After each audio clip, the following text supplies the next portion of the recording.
И здравейте на всички, аз съм Божи и в нещо видео ще направим една геймърска конфигурация с бюджет от 900 лева. Без да се губим много време в излишни обяснения, нека да започнем. Първият компонент, който ще ви кажа, е нашият процесор, а това е именно Intel Core i3 6100. Процесорът работи на 3,7 ГГц частота и разполага с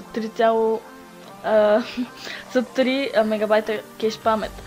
Както всички други от Skylake, технологията е на сокет 1151 и разполага с боксов охладител. За перформанса, който вади този процесор, той е просто нищо за цената си. Следващото нещо от нашата конфигурация на нашата RAM, това са 8 ГБ DDR4 на Kingston. Работят на 2133 Hz и са абсолютно достатъчни, за да играете всички нови игри. Просто няма да е нужда от нещо различно. И не е бавната DDR3 RAM памет, което наистина е добре.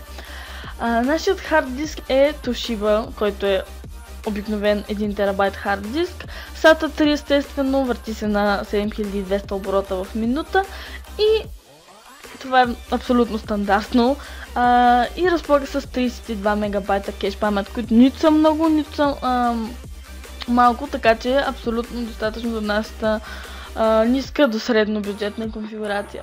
Нашата кутия в тази конфигурация ще бъде Deep Cool Case Tesseract. Кутията е абсолютно достатъчно голяма, за да побере абсолютно всички части. Също така разполага с USB 3.0, което е двойно по-бързо от обикновеното 2.0, ако не знаете. Също така разполага с достатъчно места за поставяне на хард дискове, SSD-та и всякакви други неща, които ви хрумнат. Освен това, разполага и с един включен към нея 120 мм LED вентилатор, т.е. той свети мисля синьо, ако не се лъжа. Нашето захранване за тази конфигурация е XFX TS 430 ватово захранване с 80 плюс бронз сертификат.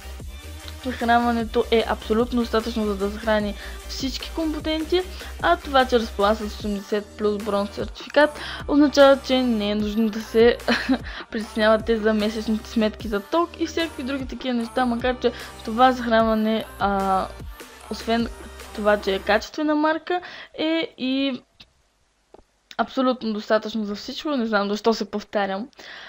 Да. Следващото нещо от нашата конфигурация е така важното дъно, то е ASRock H110M, естествено на сокет 1151, разполага с всички нужни ви портове и е на изключително атрактивна цена. Също така разполага с един PCI Express порт, който всъщност е за видеокартата и два DDR4 RAM слота, които ни трябват. Освен това, поддържа до 32 гигабайта, които е малко странно да сложите на подобно дъно, но все пак трябва да знаете, че той ги поддържа. Освен това, имате два слота за DDR4 RAM, така че в нашия случай ще имате възможност за апгрейд до 16 гигабайта с още една плочка от 8. Така.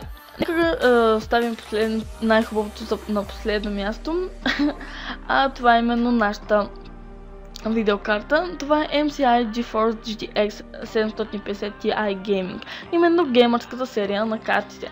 С изключително атрактивни бейс клокове, картата е overclockнат модел, разполага с 2 ГБ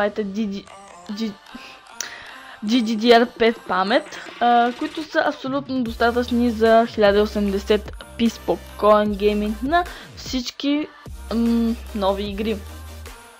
Картата наистина разполага с много добър перформанс и ще останете доволни, ако да купите подобна конфигурация. Скоро очаквайте ново клипче, с което разяснявам разни неща за процесори, дънни платки и така нататък.